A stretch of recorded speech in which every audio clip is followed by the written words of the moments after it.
আমাদের গ্রামের ঠিক উত্তর পাশ দিয়ে একটা খাল গেছে, আচ্ছা দহ মানে ডিপ একটা লেক থেকে একটা খাল চলে গেছে বিলে।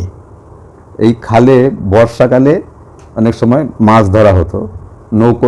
নৌকো থেকে আলো ফেলে একটা ওই কি বলবো কতগুলো কাঠি মতো পাট কাঠি মতো পুঁতে দিয়ে ওটা জাম করে মানে একটা গার্ড ওয়াল মতো করে দেওয়া হতো।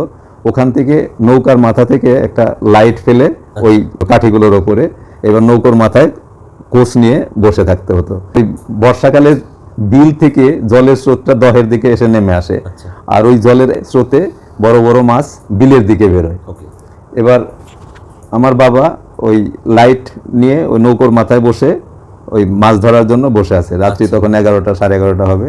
সে সময় হঠাৎ দেখছি ওই কাঠিগুলোকে হিলিয়ে দিয়ে কোনো একটা মাছ যাচ্ছে, আর দেখা যায় না মাছটাকে, অনুমান করে মারতে হয় যে এই জায়গা দিয়ে যাচ্ছে।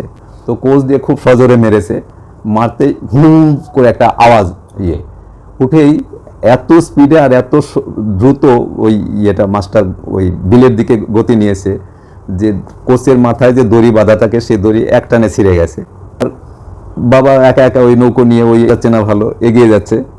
এবার একটা উল্টো দিকে থেকে বিল থেকে তখন ওই ধানের চারা, মানে জল আচমকা বেড়ে গেছিল, ধান রইবে বলে ধানের চারা যে হয় ওগুলো নিয়ে একটা নৌকো ফিরছিল। আচ্ছা সেই নৌকা 3-4 জন লোক ছিল। ওদের দেখে বুঝতে পেরেছে যে বাবা কারা আসছে, ডেকে বলেছে, আরে যতীন দেখো তোমার সামনে দিয়ে ওই যে কোচটা যাচ্ছে এনে নিয়ে ওটাকে একটু ধরো। তো ওরা ধরতে এত জোরে টান মেরেছে তখনও ওদের নৌকো প্রায় ওই ধানের শুদ্ধ ডুবে যাচ্ছিল। আচ্ছা ওরা ভয়ে ছেড়ে দিয়েছে। ছেড়ে দেওয়ার পরে বাবা ওটার আশা ছেড়ে দিয়ে ওই যে লাইটটা করেছিল নৌকোর মাথা থেকে নৌকোকে গাছ খালের পাড়ে একটা গাছে বেঁধে রেখে বাড়ি চলে এসছে। আচ্ছা বাড়ি এসে তো গল্প করেছে, তার কাছে বলেছে এরকম আজকে একটা মাছ না কিসে কোপ দিলাম জানি না, তবে এরকম ভাবে বেরিয়ে বিলের দিকে চলে গেছে। তারপরে পরের দিন সকালবেলা গেছে ঘুরতে ঘুরতে যে কোষটা কোথায় গেল। কোষটা তো কোথাও একটা জায়গায় হবে, কারণ বিলের জলের ডিপনেস মানে গভীরতা বেশি না, এক মানুষ বা কোনো জায়গায় আরেকটু বেশি। তো খুঁজতে খুঁজতে দেখছি যে 1.5-2 ফুট জলের মধ্যে একরকম ওই বিন্না ঘাস হতো, ছোবা ধরে আলের মধ্যে থাকতো। ওই গাছের মধ্যে বাঁশটা ফাটিয়ে একদম দুমড়ে দিয়েছে, দুমড়ে দিয়ে যেটা বিঁধেছিল ওটাকেও ছিঁড়ে দিয়েছে।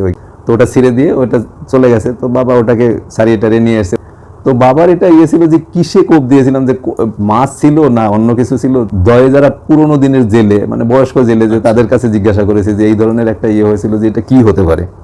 তো ওরা গল্প করেছিল যে এটা একটা বাকস মাছ বলে একটা মাছ হয়, যে জলের স্থলে দুদিকে করতে বলছে যে আমাদের জালে পড়লে জাল কেটে বেরিয়ে যায়, আমরা ধরতে পারি না, ওটা এতটাই ওর